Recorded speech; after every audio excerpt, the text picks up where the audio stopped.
leitura na Epístola de Paulo aos Gálatas, no capítulo 5. Capítulo 5 de Gálatas. Começamos na semana passada o estudo deste capítulo. Eu quero apenas relembrar os irmãos para que, ao prosseguirmos aqui neste capítulo, os irmãos possam ter um segmento de tudo o que até então nós falamos.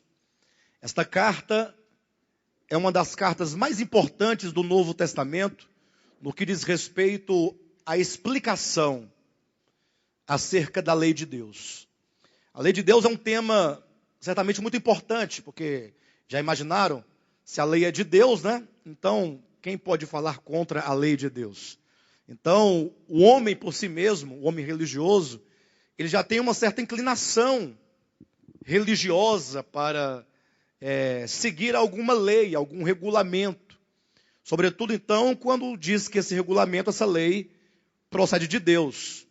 Quando se lê o Antigo Testamento, que são os livros que compreendem de Gênesis a Malaquias, nós vamos encontrar, sobretudo a partir de Êxodo, capítulo 20, nós vamos encontrar uma infinitude de leis, de mandamentos, de estatutos, de regras, todas elas derivadas ou dependentes dos 10 mandamentos, decálogo, que foi a lei que Deus entregou ao povo de Israel, escritas em tábuas de pedras, né?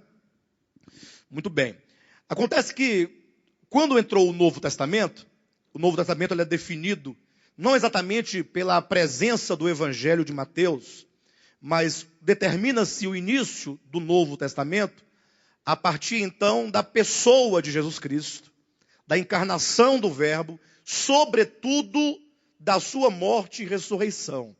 Pode-se dizer categoricamente que o homem ele está no Novo Testamento a partir da morte e ressurreição de Jesus Cristo. Daí inaugura-se um novo período, uma nova dispensação, na qual Deus trata o homem numa outra base, que não é a lei de Moisés, que não é a lei dos 10 mandamentos, que não é nenhuma lei que tenha sido dada outrora aos homens.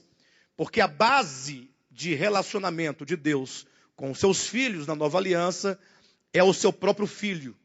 Podemos até ilustrar da seguinte maneira, ou podemos dividir da seguinte maneira o pensamento. No Antigo Testamento, a base de relacionamento entre Deus e o seu povo Israel era a lei de Moisés, eram os 10 mandamentos. Ou seja, a partir da obediência ou desobediência desta lei, é que Deus então se relacionaria em abençoando ou trazendo maldições sobre o povo de Israel.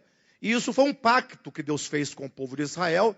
Não que Deus quisesse, de fato, que esse pacto prevalecesse, mas foi um caminho que Deus utilizou para mostrar ao homem que o homem ele é incapaz de cumprir a lei de Deus que é santa, que é justa e que é boa. Vindo, portanto, porém, o Novo Testamento, então agora Deus remove a lei de contexto, a lei é completamente removida, e aí há inúmeros textos que nós já falamos aqui no Novo Testamento que dizem essa verdade, que agora, nesse novo pacto, nessa nova aliança, nesta nova dispensação, Deus estabelece uma outra base de relacionamento com o homem. E essa base agora é a base do nome de Jesus Cristo, que representa a sua pessoa e a sua obra. Então imagine os irmãos que no Antigo Testamento seria assim. Se os irmãos lerem, por exemplo, Deuteronômio, capítulo 27, capítulo 28, verão isso com muita clareza. Seria mais ou menos assim. Se o povo de Israel cumprisse a lei de Deus, cabalmente, eles receberiam bênçãos materiais, bênçãos temporais, como prêmio, como resultado da sua obediência.